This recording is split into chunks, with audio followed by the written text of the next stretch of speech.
In the mountain shadows of Haiti, where fog clings to ancient peaks and stories older than memory still breathe through the valleys, there exists a chapter of history that most military historians prefer to leave unwritten. A chapter where trained United States Marines, men who faced warfare without flinching, returned from patrol with something far more unsettling than enemy contact to report.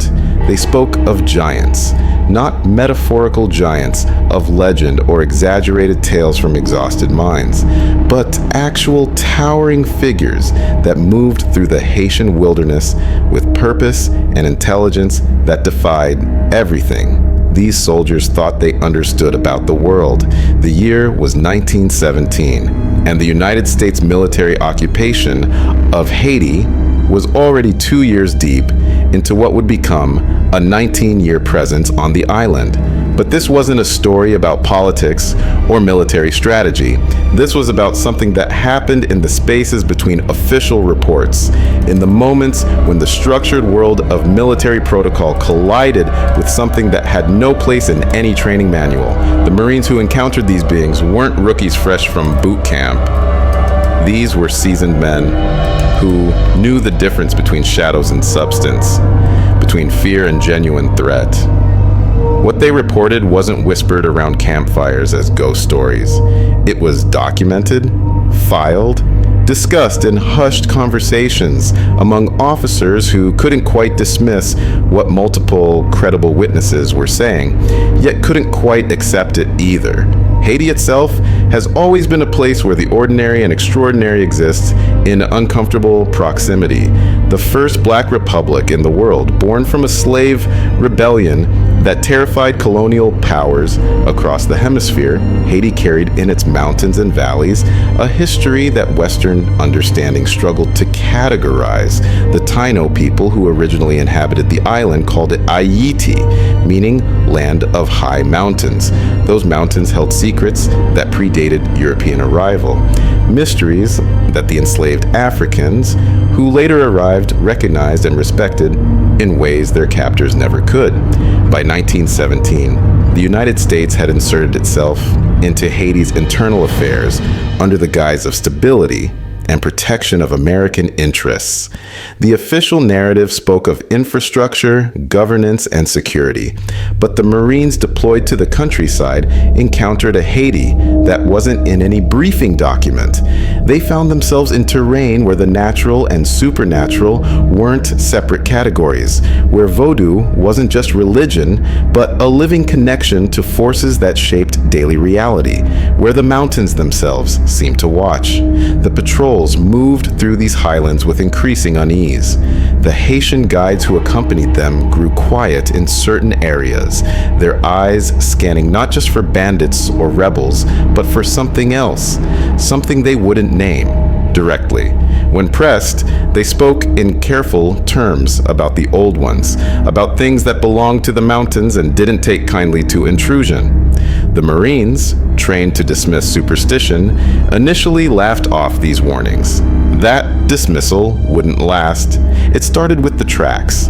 A patrol moving through the northern highlands near the Massif du Nord mountain range found impressions in soft earth near a river crossing. The patrol leader, a sergeant with 12 years of service, later described them in his report as human in shape, but impossibly large. The stride length suggested something over 9 feet tall. The depth of the impressions indicated massive weight.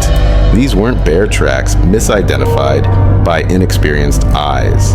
Haiti didn't have bears. These weren't elephant tracks from some escaped circus animal. The shape was distinctly bipedal, distinctly humanoid. The sergeant did what any good non-commissioned officer would do. He documented the finding with sketches and measurements, noted the location, and continued the patrol. But something about those tracks bothered him in a way that enemy contact never had. There was an intelligence to the placement, a deliberateness in the path. Whatever made these tracks wasn't wandering randomly. It was moving with purpose. 3 days later, a different patrol reported something that made the previous finding impossible to ignore. At dawn, while establishing an observation post on a ridgeline, 2 Marines on watch reported seeing what they initially thought was a very tall man moving along a parallel ridge approximately half a mile away. Through field glasses, one of the Marines got a clear look. What he saw made him call for his squad leader immediately. The figure was humanoid but scaled all wrong. It had to be at least 10 feet tall, maybe more. It moved with a fluid grace that seemed impossible for something that large, navigating steep terrain that would challenge a trained mountaineer. The squad leader took the field glasses and watched as the figure paused, seemed to look directly toward their position despite the distance, and then moved down the far side of the ridge with startling speed. The entire observation happened over perhaps 90 seconds, but those 90 seconds created a problem. Now there were 3 trained observers who saw something that couldn't exist, something that would sound absurd in any official report, but was undeniably real to the men who witnessed it. Word began spreading through the Marine units in the region. Not officially, not in briefings or written reports, but in the way information always travels among soldiers, through quiet conversations during downtime, through knowing glances when certain areas were mentioned for patrol routes. The officers noticed the change in mood, but couldn't quite pin down the source. Patrols were still professional, still effective, but there was an edge now, a wariness that went beyond the normal vigilance of occupation duty. Then came the encounter that no one could explain away or ignore. A full squad, 9 Marines, and a Haitian guide were returning from a 3-day patrol in the mountains northwest of Cap Haitien. They were following a known trail through dense forest when their guide stopped abruptly. The man went pale, started speaking rapidly in Creole, and pointed ahead at something the Marines couldn't see through the thick vegetation. The squad leader moved forward cautiously, his hand on his sidearm. What happened next, he would struggle to articulate in his report. The trail opened into a small clearing, and in that clearing stood 3 figures that made every man in that squad question his own sanity. They were giants. There was no other word for it. The shortest had to be 9 feet tall. The largest towered at what the Marines later estimated as 12 or possibly 13 feet. They were powerfully built, proportioned like humans, but on a scale that violated everything these men thought possible. And they weren't primitive or bestial in appearance. They wore simple clothing, carried what looked like tools or weapons, and regarded the Marines with an intelligence that was immediately, unnervingly apparent. For a moment that felt like an hour, both groups simply stared at each other. The Marines didn't raise their weapons. Something about the encounter felt less like a military confrontation and more like an accidental meeting between 2 groups who both knew they shouldn't be seeing each other. One of the giants, the largest, took a single step forward. The ground shook slightly with the impact. The Marine squad leader, acting on instinct, held up his hand in a universal gesture that communicated stop without aggression. What happened next would be debated among those Marines for the rest of their lives. The giant paused, seemed to consider, and then made a similar gesture in return. A moment of acknowledgement passed between them. Then, without warning or apparent signal, all 3 giants turned and moved into the forest with a speed that seemed impossible for their size. They were gone in seconds, leaving behind only the sound of disturbed vegetation and the 9 Marines trying to process what just occurred. The Haitian guide was on his knees, speaking rapidly in what sounded like prayer. When he could be calmed enough to speak, he told the squad leader that they had just encountered the giants of the mountains, beings that lived in the highest peaks and rarely descended to lower elevations. He said the old stories spoke of them as protectors of certain places, as remnants of a time before the island had its current name. According to the guide, seeing them was rare, but not unheard of among the mountain people. The key was showing respect and not threatening them. The squad leader faced an impossible decision. His training told him to report any significant encounter during a patrol. But how do you report seeing giants? How do you document something that would either be dismissed as hallucination or cause questions about the mental fitness of an entire squad? he opted for a middle path. His official report mentioned encountering unknown hostile individuals of unusual size who evaded contact. The truth went into his personal journal, where he noted every detail with the precision of a man who knew he was recording something important, something that might be questioned but needed to be preserved nonetheless. But here's what made the story impossible to simply bury. It wasn't an isolated incident. Multiple Marine units across different time periods in Haiti reported similar encounters. The details varied, but the core elements remained consistent. Giants, intelligent, living in the mountains, avoiding contact when possible but seemingly unafraid when confrontation occurred. These reports came from different units, from Marines who had no contact with each other, from men who had no reason to collaborate on fabricating such an outlandish story. The military, faced with a pattern they couldn't explain and couldn't afford to acknowledge, did what large institutions often do with uncomfortable information. They categorized it in ways that made it less explosive. Reports were filed under vague headings. Sightings were attributed to stress, unfamiliar terrain, heat exhaustion, or mistaken identity. The phrase giant was edited out of official documents in favor of unusually large individuals or hostile persons of abnormal stature. The bureaucratic language drained the reports of their disturbing specificity, but the Marines who were there knew what they saw. And they weren't alone in their knowledge. The Haitian people living in the mountain regions had their own extensive body of knowledge about these beings. The stories went back generations, woven into the cultural fabric in ways that made them impossible to separate from historical reality. The difference was that Haitians didn't find the existence of such beings particularly surprising or contradictory. Their worldview had space for mysteries, for things that existed in the margins of normal experience. In Vodou tradition, there are concepts of beings that exist between the material and spiritual worlds, entities that have physical form but aren't entirely bound by physical laws.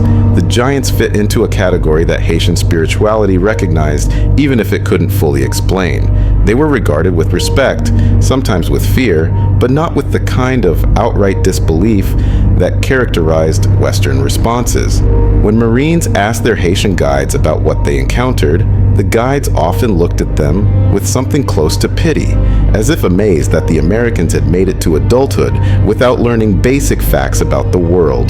The mountain regions where these encounters concentrated had their own reputation among Haitians. Certain peaks were known as places where you didn't go without good reason and proper spiritual preparation. Not because of human threats, but because the mountains had their own inhabitants who predated human settlement. The Massif du Nord, the Chêne de Mateux, the Massif de la Selle. These ranges held spaces where the old rules still applied, where the world worked differently than in the valleys and coastal areas. One particularly detailed account came from a Marine lieutenant who led a mapping expedition into a remote section of the Central Highlands. His mission was purely technical, documenting terrain for future operations. But what his team encountered changed the nature of their work entirely. They established a base camp in a valley that seemed ideal. Water access, clear sight lines, defendable position. On their second night, they were visited. The lieutenant described waking to the sound of his sentries calling for him, their voices urgent but not panicked. He emerged from his tent to find his entire squad standing motionless, staring at the tree line. Arranged along the ridge above their camp were 6 or 7 massive figures, barely visible in the moonlight, but undeniably present. They didn't approach. They didn't make any hostile moves. They simply stood there, making it clear that the Marines were being observed and that they were in someone else's territory. The standoff lasted perhaps 20 minutes. The lieutenant considered his options. Opening fire seemed both dangerous and somehow wrong. The figures weren't threatening them, just making a statement. He made a decision that would seem strange in any tactical manual, but felt right in that moment. He ordered his men to break camp. they would relocate to a different valley. As they packed their equipment, the figures remained on the ridge, watching. Only when the Marines had completely cleared the area did the watchers fade back into the forest. The lieutenant's official report mentioned encountering local resistance that made the original camp location untenable. His personal letters home told a different story, one of feeling like an intruder in a place that belonged to others, of understanding that some terrain wasn't meant for maps and military operations. He never returned to that valley. Years later, he would tell his children about the night he met the giants of Haiti and the strange respect he felt for beings who could have easily attacked, but chose instead to simply assert their presence. These encounters raised questions that the Marines couldn't answer. Where did these beings come from? How did they exist without leaving more obvious traces? Why were they in Haiti specifically? Or were they present in other places and simply better at remaining hidden elsewhere? The available evidence suggested they weren't a recent phenomenon. Haitian oral tradition placed them in the mountains for as long as anyone could remember. Spanish colonial records, when examined, contained vague references to tales of giants in the interior that the conquistadors dismissed as native superstition. But perhaps the most intriguing historical thread came from the period of the Haitian Revolution itself. Some accounts from that era mention that escaped slaves fleeing into the mountains sometimes returned with stories of encounters with beings who helped them, who showed them safe paths and hidden water sources, who seemed to have their own reasons for opposing colonial presence. These stories were fragmentary and often mixed with spiritual symbolism, making it hard to separate literal truth from metaphorical meaning. But the pattern was there. The question of how such large beings could remain largely unknown became a frequent topic of speculation among the Marines who knew the truth. Haiti's mountainous interior was, and in many ways still is, genuinely remote. Dense forests, steep terrain, limited human presence in many areas. If something wanted to avoid detection and had the intelligence to do so systematically, the environment offered possibilities. The giants apparently understood terrain in ways that allowed them to move through areas that humans found nearly impassable. They seemed to have an awareness of human patterns and movements that let them avoid contact when they chose to. Several Marines noted in their journals that the giants appeared to have a sophisticated understanding of observation and concealment. They used terrain features expertly, moved during times when human activity was minimal, and seemed to coordinate their movements in ways that suggested communication methods the Marines couldn't detect. This wasn't primitive behavior. This was intelligent adaptation by beings who had successfully remained hidden while living in relatively close proximity to human populations. The few times aggressive contact was attempted, the results reinforced the wisdom of avoiding confrontation. One patrol, apparently not briefed on the previous encounters, came across a giant alone near a stream and attempted to detain it for questioning. The being, described as perhaps 10 feet tall and massively built, simply pushed through the Marines surrounding it with a casual strength that sent grown men sprawling. It didn't attack, didn't harm anyone beyond the force necessary to break free, and disappeared into thick forest before anyone could organize a pursuit. The patrol leader's report carefully referred to an unusually strong and large hostile individual who evaded capture.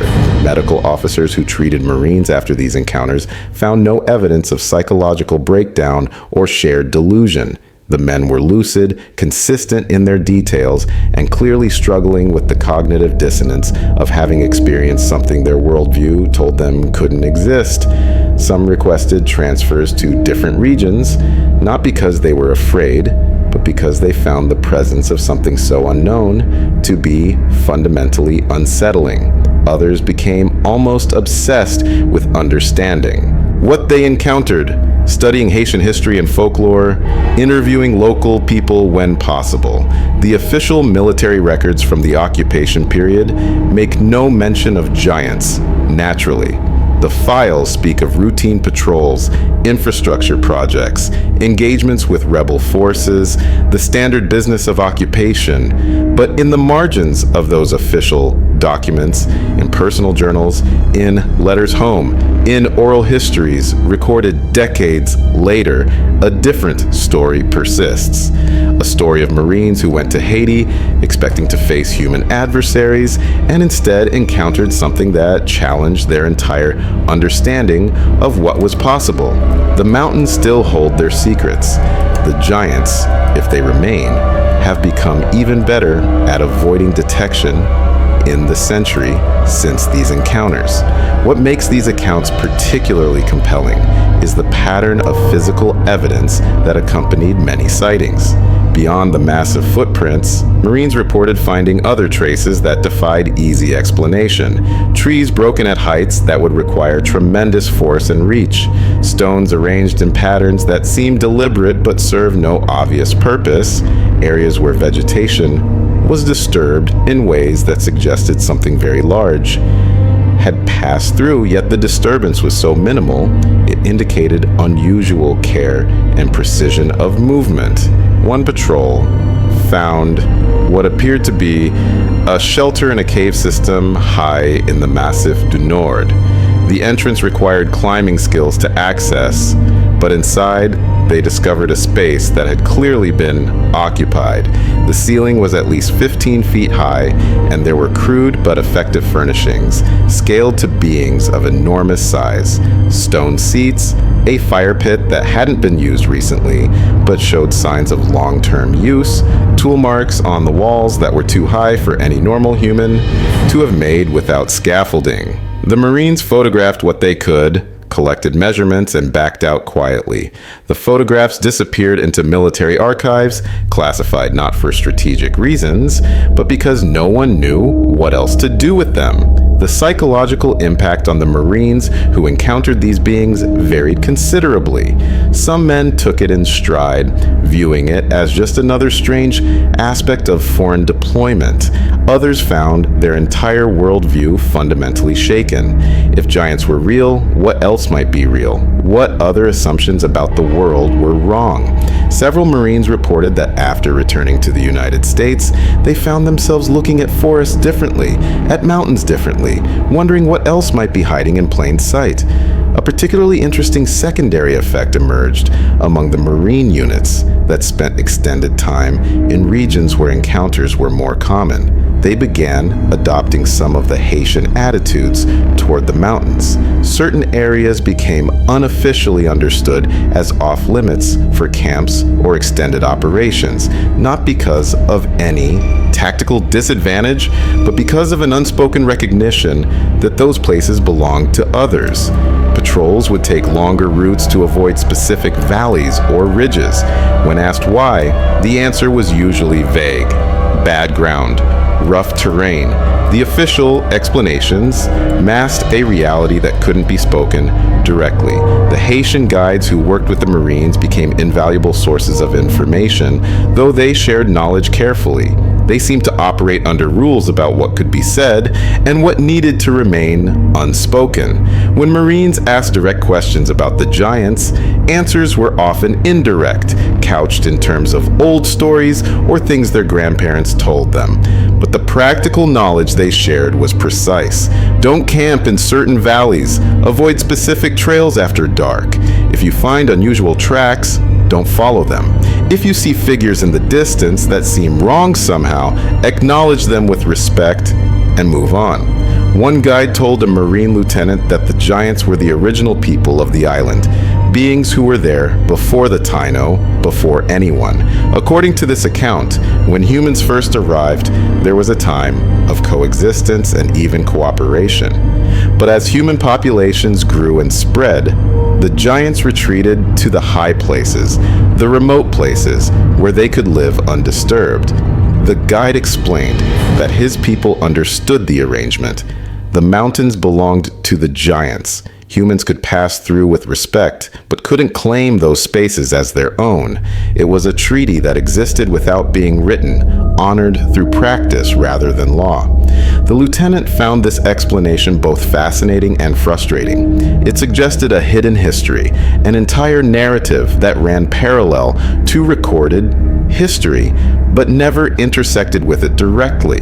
If such beings existed, and had existed for so long, how had they remained essentially unknown to science and mainstream history? The guide smiled at the question and said that perhaps the giants understood something that modern people had forgotten. That being known meant being hunted, being studied, being disrupted. That sometimes the wisest thing was to remain a story, a legend, something that people could dismiss if they chose to.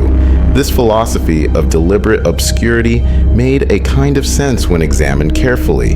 If the giants had the intelligence the encounter suggested, they would have seen what happened to other large, unusual creatures when Europeans arrived in various parts of the world. Documentation, capture attempts, eventual extinction or confinement. By remaining elusive, by existing in that space between confirmed and dismissed, they preserved their freedom. The few who saw them clearly either weren't believed or chose not to speak, creating a perfect protective barrier of skepticism. The Marine Corps' official stance evolved over time into a form of studied ambiguity. Reports were neither confirmed nor denied. When journalists or researchers asked about giant sightings from the Haiti occupation, the response was that the Marines encountered many challenges in difficult terrain, and the stress of occupation duty sometimes led to unusual perceptions. The phrasing was careful. It didn't quite call the Marines liars, but it provided enough doubt to prevent serious investigation. The men who saw the giants understood what was happening and largely accepted it. Speaking openly would only invite ridicule or questions about their mental state. Yet among themselves, in the years after Haiti, these veterans formed an informal network. They recognized each other through careful verbal cues, through knowing looks when certain topics came up, at reunions and Marine Corps gatherings. Men who served in Haiti during those years would find quiet corners to compare notes, to confirm for each other that yes, it happened. Yes, they saw what they saw, and no, they weren't crazy. These conversations were therapeutic in a way that official debriefings could never be. They allowed men to process an experience that challenged everything while being validated by others who shared that challenge. The long-term effects on how these Marines viewed the world were profound and varied. Some became interested in anthropology and cryptozoology, spending retirement years researching giant legends from other cultures and finding striking similarities. Native American traditions spoke of giant races in ancient times. European folklore was full of giant stories that might be more than fairy tales. Asian legends mentioned large beings in remote mountains. Pacific Islander traditions included stories of enormous people who lived before current populations arrived. The patterns were global, and the Marines who saw giants in Haiti suddenly found those patterns impossible to dismiss as pure invention. Others took a more philosophical approach, viewing their encounter as evidence that reality was far stranger and more complex than modern civilization admitted. They became skeptical of scientific consensus, not out of anti-intellectualism, but from direct experience with something that consensus said couldn't exist. If giants were real despite being officially impossible, what other impossibilities might be actual? These weren't conspiracy theorists or cranks. They were thoughtful men whose direct experience had given them a permanently expanded sense of what was possible. A few became almost protective of the secret, viewing themselves as guardians of knowledge that the giants themselves clearly wanted kept quiet.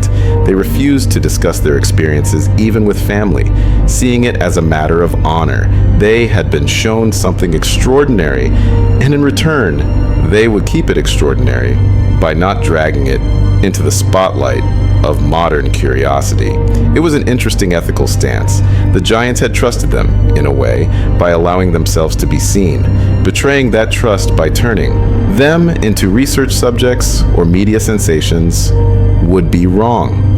The geographical concentration of sightings also told a story. The encounters weren't random across Haiti. They clustered in specific mountain ranges, particularly the northern highlands and the central massifs. These were regions with limited human settlement, difficult access, and extensive cave systems. Geological surveys of these areas, when examined closely, revealed something interesting: deep limestone cave networks that had never been fully explored, many with entrances that would be difficult or impossible for normal-sized humans to access without equipment. But for beings of much greater size and strength, those same caves would be perfectly accessible and would provide shelter invisible to human observation. The question of how such a population could sustain itself became a topic of speculation. What did they eat? Haitian mountains weren't rich in large game animals, but they did have wild pigs, mountain streams full of fish, and abundant vegetation. A small population with low metabolic needs relative to their size could potentially survive on such resources. Some Marines noticed that encounters seemed slightly more common during certain times of year, suggesting possible seasonal patterns to giant activity. Perhaps related to food availability or other factors, the lack of bodies or remains was often cited as evidence against the giant's existence. But this argument assumed that giant remains would be found and recognized. Haiti's limestone terrain was full of sinkholes and deep caves where remains could vanish. The tropical climate meant rapid decomposition, and if the giants practiced any kind of burial ritual, they would likely do so in locations humans wouldn't access. The absence of evidence, in this case, wasn't quite evidence of absence. It was evidence of successful concealment by intelligent beings who had every reason to avoid leaving traces. One of the more disturbing aspects of the encounters was how the giants seemed to know things they shouldn't. Multiple Marines reported the feeling of being watched long before they saw anyone. Some patrols found evidence that their planned routes were known in advance, that areas they intended to search had been quietly cleared of any unusual signs. It suggested either remarkable skill at predicting human behavior, or, more unsettlingly, some form of surveillance or intelligence gathering that the Marines couldn't detect. The giants weren't just hiding. They were actively managing information about themselves. This intelligence extended to understanding military protocols and patterns. The giants never confronted full companies, only smaller patrols. They never appeared near established camps or during times when large numbers of Marines were present. They seemed to know exactly when they could safely move and when they needed to remain completely hidden. Such sophisticated understanding of human military operations suggested either long-term observation or possibly even centuries of experience dealing with various armed groups that had moved through Haiti over its tumultuous history. The political situation in Haiti added another layer of complexity. By 1917, the occupation was controversial and becoming more so. The United States was there ostensibly to maintain stability, but was facing increasing resistance from Haitian guerrilla groups and growing criticism internationally. Against this backdrop, reports of giants were particularly unwelcome. They suggested that the occupying force didn't understand the territory they were trying to control, that there were significant unknowns that could complicate operations. Better to minimize such reports than to admit to uncertainty. Some Marines theorized that the giants might have their own political awareness, that they understood the occupation was temporary and simply needed to avoid major incidents until the foreigners left. This would explain the pattern of encounters, visible enough that Marines knew they were there and might avoid certain areas, but not so aggressive or numerous as to force a major military response. It was a delicate balance that required intelligence and restraint. If this theory was correct, the giants were engaged in their own form of strategic patience, waiting out yet another wave of human conflict that would eventually recede. The relationship between the Haitian people and these mountain giants represented something that Western observers struggled to categorize. It wasn't worship exactly, though there were elements of reverence. It wasn't fear, though there was certainly caution. It was more like a deeply embedded cultural understanding that certain boundaries existed and needed to be respected. The giants were part of the landscape in the same way that mountains and rivers were, permanent features that shaped how people lived and moved through the world. In Vodou practice, there's a concept that doesn't translate cleanly into English. The idea of beings who exist in multiple states simultaneously, who are physical but also spiritual, who belong to the earth but aren't quite of it in the way humans are. Some Haitian spiritual leaders suggested the giants fit into this category. They were real enough to leave footprints and break trees, but they also existed somehow outside the normal flow of human time and space. This wasn't meant metaphorically. It was an attempt to describe something that defied simple classification. One Marine who spent significant time speaking with a Vodou priest came away with a perspective that haunted him for decades. The priest explained that the world had layers like skin and muscle and bone. Most people only ever experience the surface layer, the everyday world of work and food and shelter, but there were other layers beneath. Older layers, where different rules applied and different beings lived. The giants, according to this framework, belonged to one of those deeper layers. Most of the time, the layers stayed separate, but in certain places, under certain conditions, they could touch. Haiti's mountains were places where the layers were thin, where crossover was possible. This explanation actually fit the pattern of encounters better than any purely physical theory. The giants appeared and disappeared with an ease that seemed impossible if they were simply large animals or primitive humans. They seemed to have some understanding of when they could be seen and when they needed to remain invisible.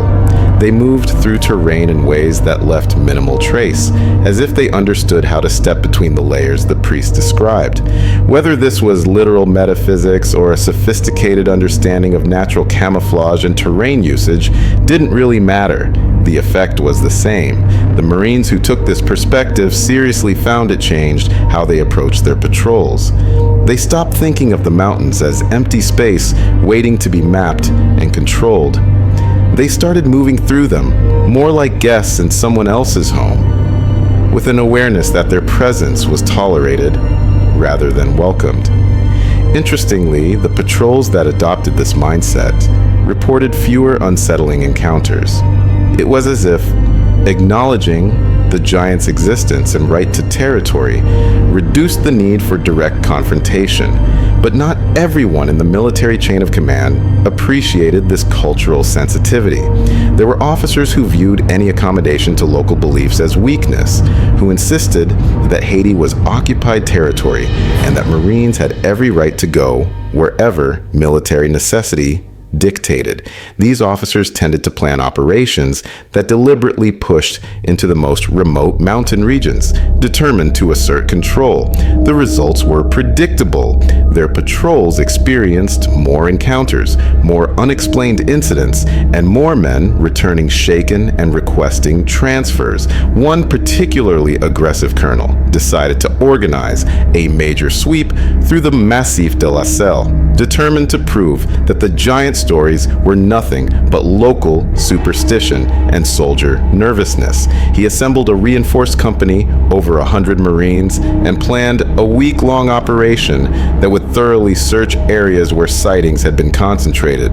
The operation launched with confidence and clear objectives. It returned 3 days early in complete disarray. What happened during those 3 days became the subject of conflicting reports and decades of speculation. The official account mentioned difficult terrain, equipment failures, and local resistance that made the operation untenable. The unofficial account, pieced together from multiple participants, told a very different story. On the second night, the company's encampment was surrounded, not by rebels or bandits, by giants. Dozens of them, more than had ever been reported in a single place. They didn't attack. They simply stood at the perimeter of the camp, visible in moonlight and firelight, watching. The colonel ordered his men to hold fire, perhaps the only wise decision he made during the entire operation. For hours, the standoff continued. Marines inside the perimeter, giants outside it. No communication, no movement. Just the overwhelming presence of beings that shouldn't exist but were undeniably real. As dawn approached, the giants faded back into the forest. But the message was clear. The mountains had just demonstrated they could mobilize a force that outnumbered the Marines and could approach without being detected until they chose to reveal themselves. The colonel broke camp immediately and returned to base. His report was vague and heavily redacted, but word spread through the ranks quickly. The mountains weren't empty. They were occupied by something that had successfully remained hidden for centuries and had the organization and numbers to defend their territory, if pushed.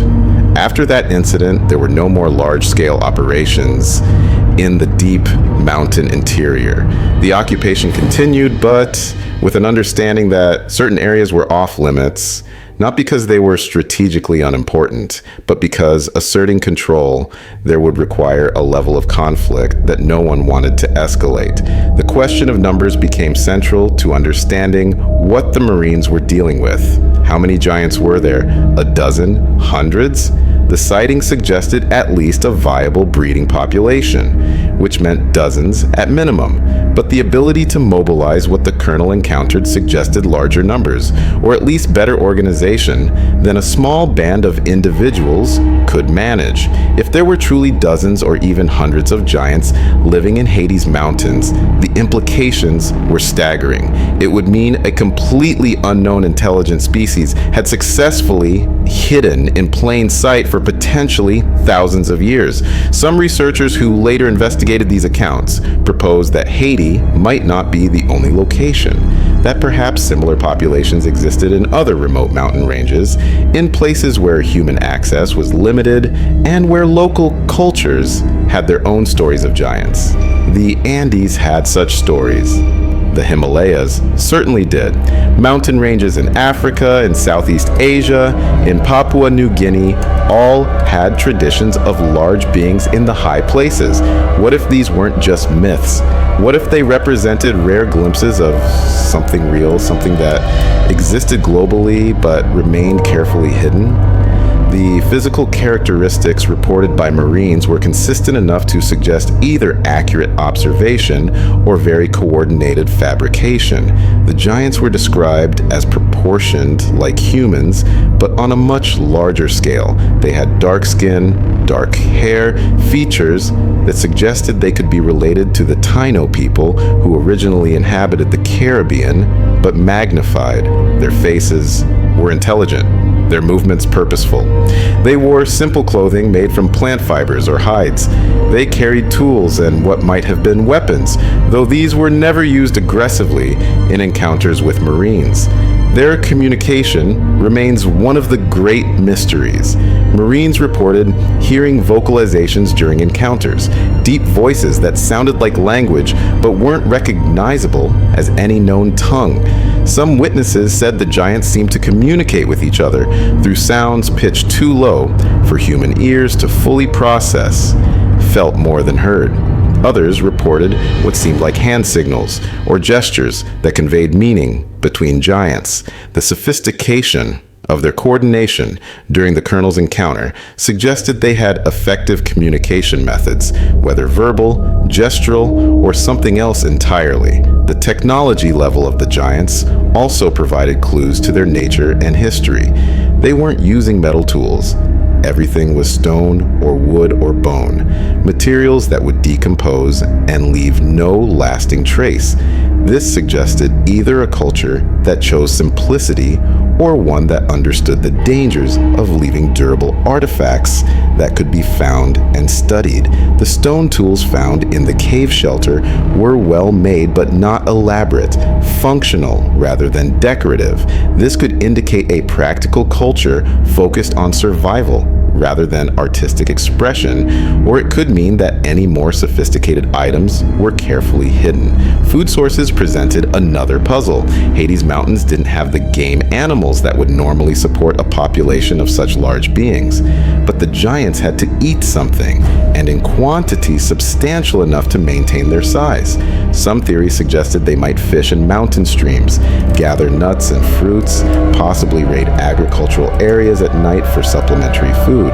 The lack of consistent reports about missing livestock or raided crops suggested they were either very careful about such activities or had food sources the Marines never identified. Water wasn't a problem.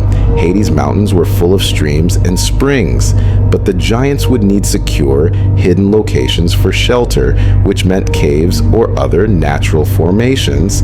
The geology of the limestone mountains provided exactly that. Extensive cave systems, many unexplored, some with entrances that would be difficult for normal-sized humans to reach, but perfect for much larger beings.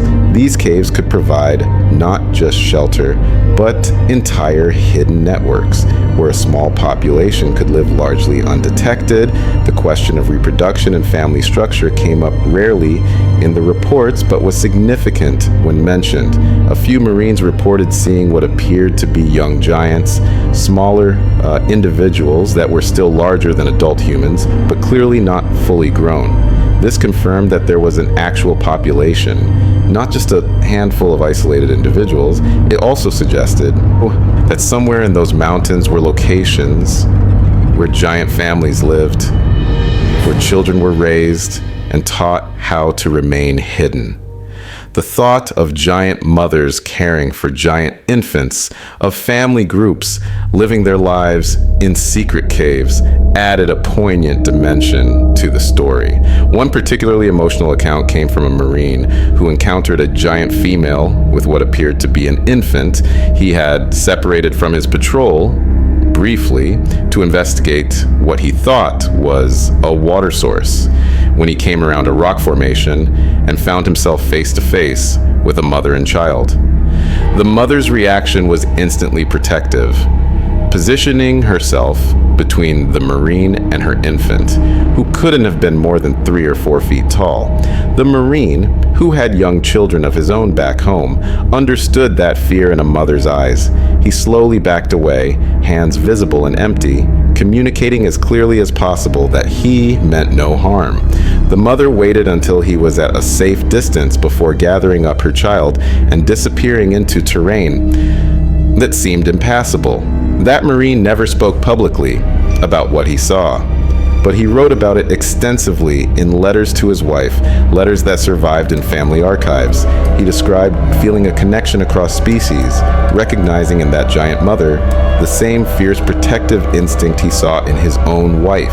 It humanized the giants for him in a way that no other encounter had. They weren't monsters or curiosities. They were people, just people who were built on a different scale and trying to protect their families and way of life from a world that wouldn't understand. The ethical dimensions of the situation began weighing on some of the Marines who had encounters. They were serving in an occupation force, asserting control over a country that didn't want them there. And in the process, they were intruding on beings who had even less voice and fewer rights than the Haitian people. The giants couldn't protest to international bodies or newspapers. They couldn't appeal to law or diplomacy. Their only option was to hide and hope the human conflicts that swirled around them would eventually move on. Some Marines came to see their encounters as moments of profound moral complexity, where their duty as soldiers conflicted with an instinctive sense that leaving the giants alone was the right thing to do. This ethical struggle led to an unofficial policy among some units. Don't seek out encounters, Don't push into areas where sightings were common unless absolutely necessary. If you see giants, report it minimally and move on. Let them have their mountains. It was a form of quiet resistance within the military structure, a way of acknowledging that occupation had limits and that some territories belonged to others in ways that transcended legal or political claims. The medical and biological questions surrounding the giants remained unanswered. How could they exist at that size? The square. Cube law suggests that as creatures get larger, their volume and weight increase faster than their strength. Above certain sizes, bones would break under body weight, hearts couldn't pump blood effectively, and respiration would become difficult. Yet the giants moved with agility and apparent ease.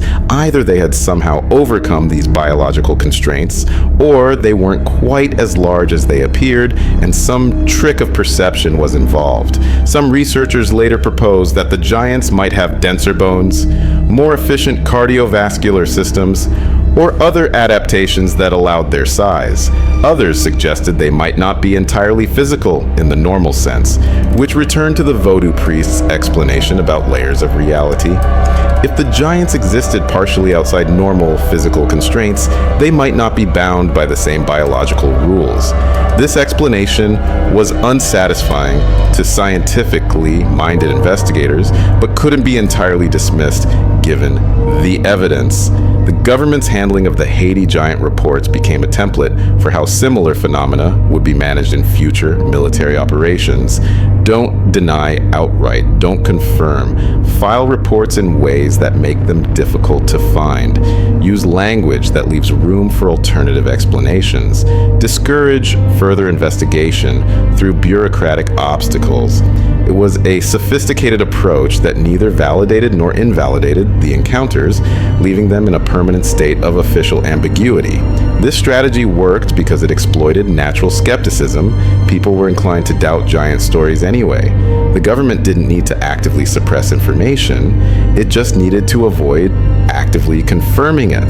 The Marines who experienced these encounters faced unique challenges after returning home. They had seen something extraordinary, but couldn't talk about it openly without risking ridicule or questions about their sanity. Some dealt with this through silence, never mentioning Haiti's giants to anyone. Others found trusted confidants, usually fellow veterans who had their own experiences with the unexplained. A few became amateur researchers, trying to find corroborating evidence from other sources, looking for patterns that might validate what they knew to be true. The impact on Haitian culture was more subtle but equally significant. The presence of Marines in the mountains, their encounters with the giants, became part of the living folklore. Stories were updated to include the Americans who saw the old ones and were wise enough to leave them alone. Or sometimes, stories about Americans who weren't wise and learned hard lessons. The giants became a point of cultural pride, in a way, proof that Haiti held mysteries that outsiders couldn't fully understand or control. In a country that had been invaded, occupied, and dismissed, having secrets that powerful foreigners couldn't unravel was its own form of resistance. As the years passed, and the Marines who served in Haiti aged, some became more willing to talk. By the 1960s and 70s, men in their 70s and 80s started sharing stories that they had kept quiet for decades. They were past caring about ridicule. They wanted someone to know what they had seen before that knowledge died with them. These late-life testimonies provided some of the most detailed accounts of the encounters, freed from the constraints of military reporting and social pressure. Interestingly, some of these elderly veterans reported that after leaving Haiti, they occasionally had dreams or visions of the giants. Not nightmares, but something more like memories that surfaced unbidden. In these dreams, the giants would be going about their lives, fishing in streams, working with stone, teaching children, living in ways that seemed both alien and intimately familiar. Some veterans interpreted these dreams as their minds trying to process the encounters decades later.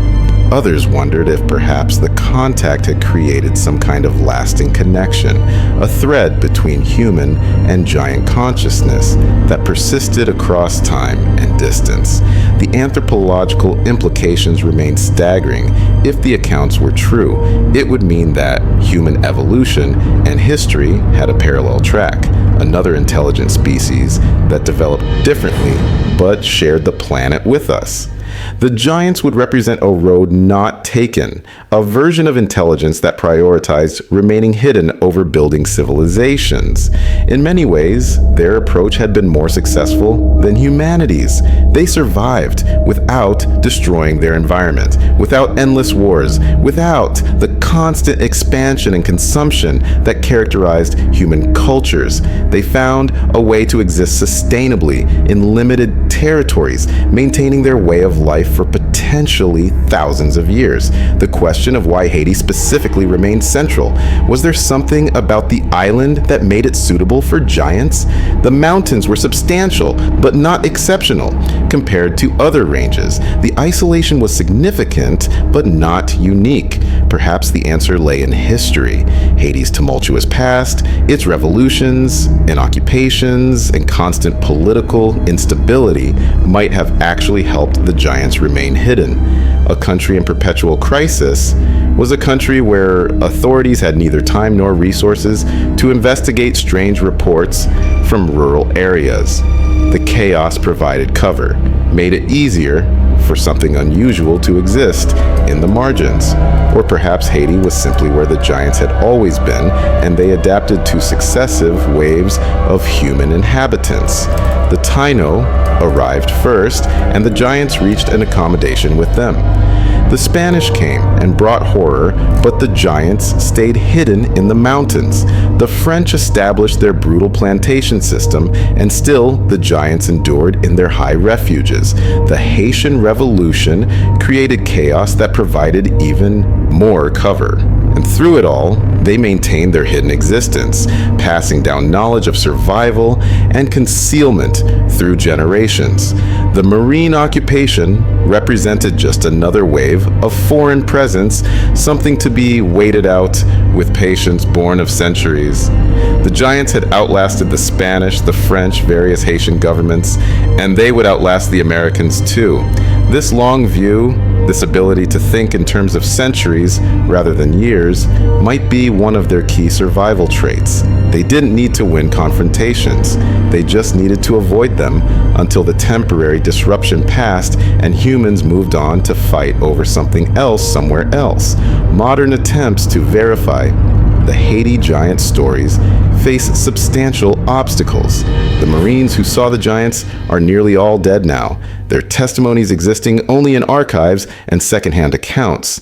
Haiti itself has been through decades of additional turmoil since the American occupation ended in 1934. Political instability, natural disasters, deforestation, and development have changed the landscape. If the giants still exist, they would be even more pressed for territory than they were a century ago. Or perhaps they've adapted again, found new hiding places, developed new strategies for remaining unseen. Some researchers have traveled to Haiti specifically to investigate giant reports, speaking with elders in mountain communities, searching for folklore and current sightings. The results have been mixed. There are certainly stories, traditions that speak of large beings in the mountains, but recent direct sightings are rare or ambiguous. This could mean the giants are gone, reduced to numbers too small to maintain a viable population, or it could mean they've become even better at hiding, learning from past encounters that any exposure brings unwanted attention. The cave systems remain largely unexplored for practical reasons. Haiti lacks the resources for extensive speleological surveys, and the political situation has rarely been stable enough for systematic scientific expeditions. The caves that the Marines reported finding, with their oversized furnishings and evidence of occupation, have never been relocated or verified. Either they don't exist, they were misidentified, or they're in areas remote enough that no modern researcher has found them. The limestone mountains hold their secrets close. One intriguing piece of potential evidence emerged in the 1990s. A French anthropologist working in Haiti acquired photographs from a local family that supposedly showed unusual footprints and what might have been a distant figure of enormous size. The photographs were old, possibly dating to the 1930s or 40s, and of poor quality. Analysis was inconclusive. They showed something, but whether that something was genuine evidence or clever fabrication couldn't be determined. The photographs disappeared after the anthropologist's death, adding another layer of mystery and frustration to the investigation. The question of evidence ultimately returns to a fundamental problem. If the giants were real and wanted to remain hidden, they would leave minimal trace. Any evidence that did exist would be ambiguous, open to alternative explanations. Footprints could be faked, photographs could be manipulated, testimony could be mistaken or fabricated. The very nature of the phenomenon creates a situation where definitive proof is nearly impossible to obtain, which ironically serves the giants' interests perfectly. They remain in that liminal space between confirmed and dismissed, real enough to be considered but not so proven that they become objects of sustained scientific attention. The personal transformation experienced by Marines who encountered the giants represents perhaps the most enduring legacy of these events. These men entered Haiti as products of early 20th century American culture, with its certainties about science progress and the fundamental knowability of the world. They left with those certainties shaken, having seen something that their culture insisted couldn't exist. This created a unique psychological state, a permanent awareness that consensus reality might be incomplete or even wrong about fundamental things. Some found this liberating. If giants were real, then the world was more magical, more mysterious, more interesting than the mundane version they'd been taught. They approached the rest of their lives with more openness to possibility, less quick to dismiss things that didn't fit neat categories. Others found it unsettling, even traumatic. Their encounter with the giants had opened a door in their minds that couldn't be closed, letting in doubt and uncertainty that made everything less solid and reliable. The families of these Marines sometimes noticed the change without understanding its source. A father who became inexplicably interested in folklore and mythology, a grandfather who insisted on taking walks in wild places and seemed to be looking for something he never named. These behavioral shifts made sense only when the Haiti stories eventually emerged, often decades later. The encounters had marked these men in ways both subtle and profound, shaping the rest of their lives in response to a few moments of impossible reality. The strategic implications, had the military taken the reports more seriously, were actually quite significant. If intelligent beings of substantial size and strength existed in Haiti, they represented a variable that couldn't be ignored in operational planning.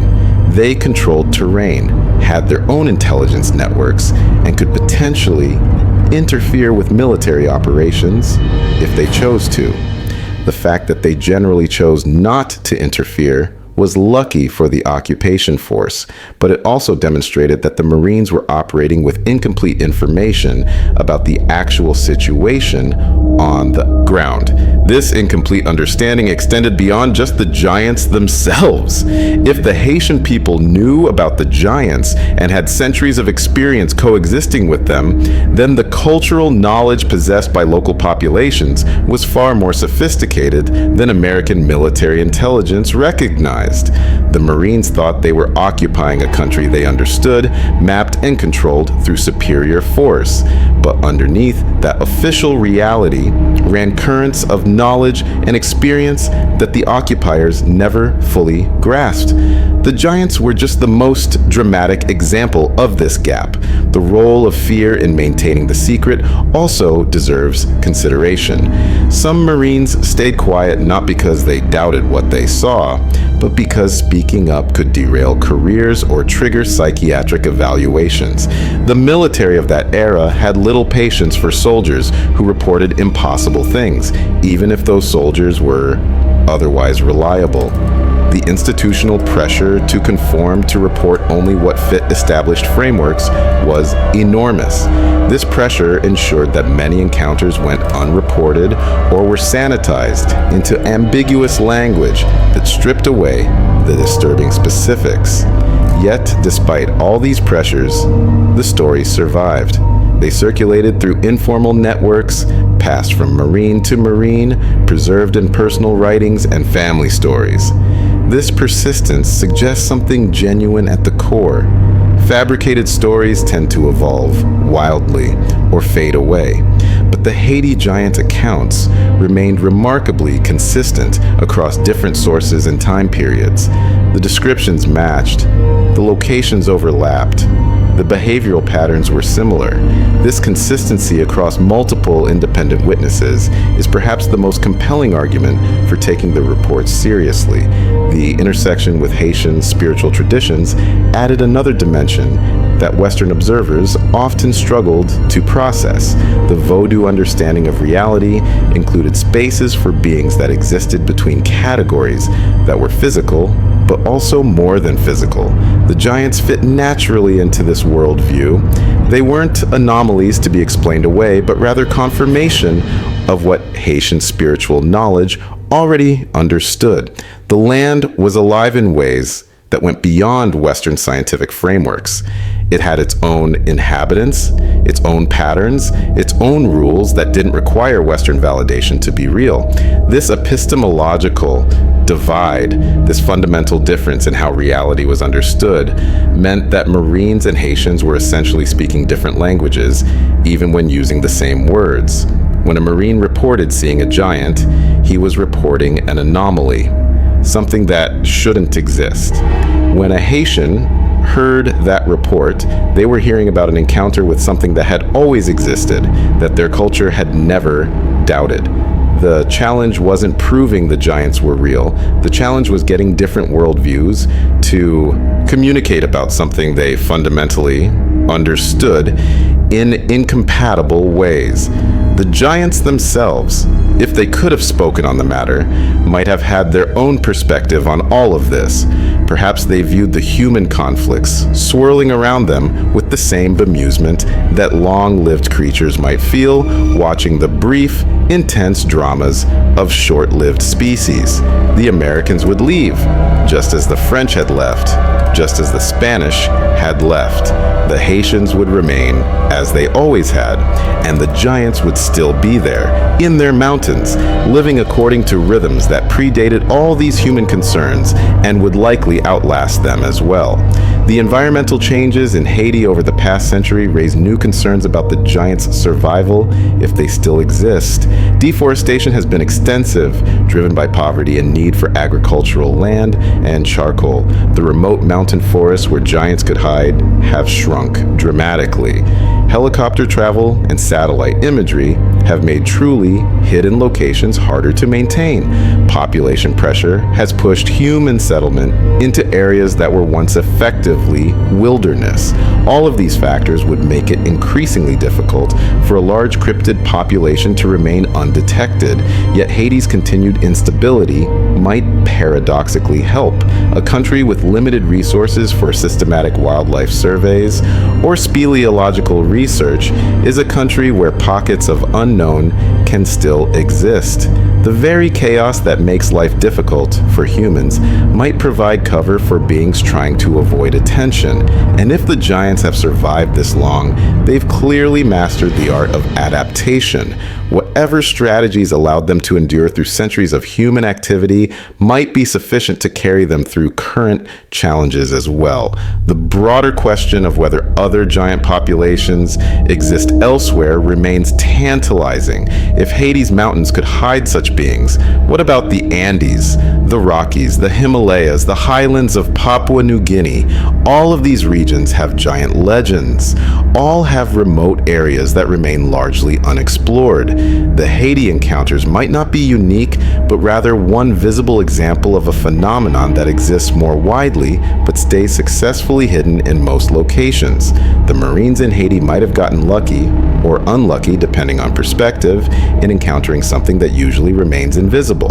The technological advances that make hiding harder also create new possibilities for detection. Trail cameras, drones, satellite imagery, genetic analysis of environmental samples, all of these tools could potentially provide evidence that earlier generations couldn't obtain, but they also require resources and institutional support. Without official recognition that something might exist to look for, such resources won't be deployed.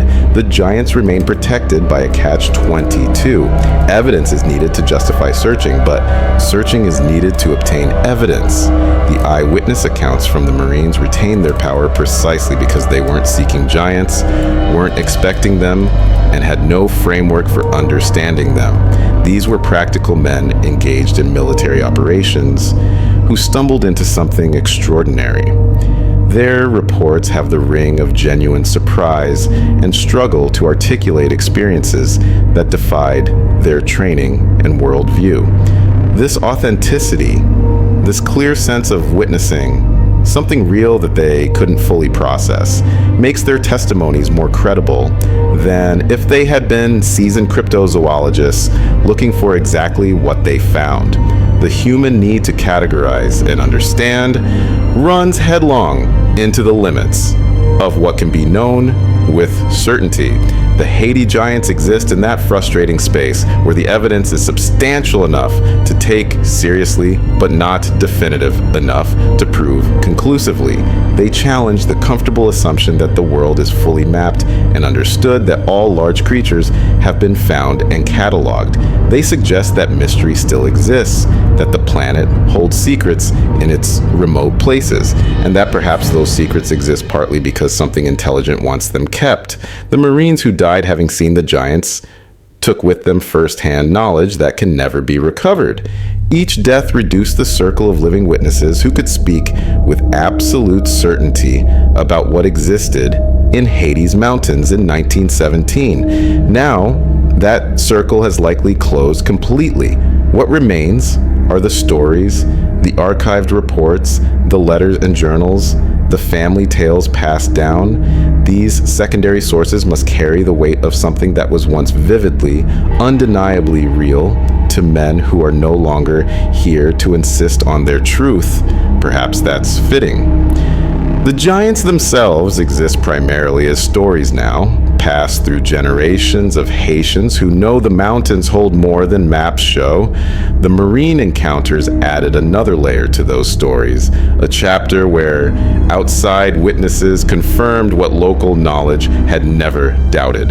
Whether future generations will take those stories seriously or dismiss them as military folklore doesn't change what happened in those mountain encounters. The giants were there, the Marines saw them, and for a brief period, two worlds that normally remain separate touched in ways that left permanent marks on both.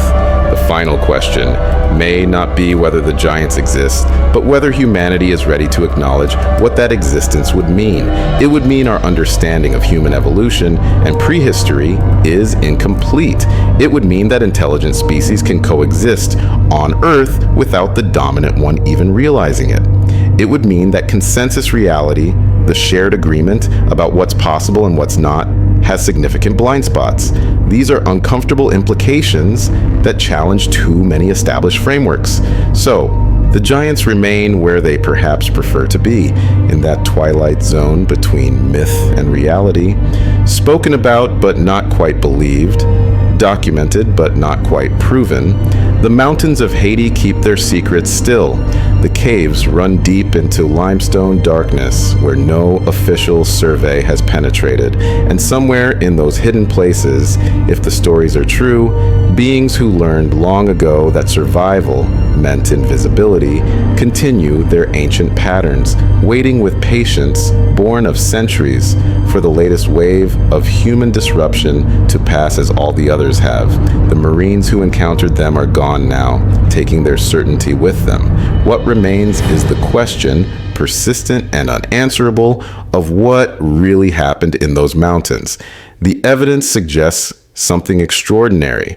The implications resist easy acceptance, and so the mystery endures, neither solved nor forgotten, waiting in the spaces between what we know and what we're willing to admit might be true.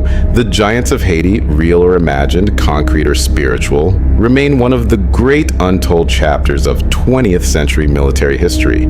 A reminder that the world still holds mysteries, and that sometimes those mysteries look back at us with eyes that see far more than we're comfortable acknowledging.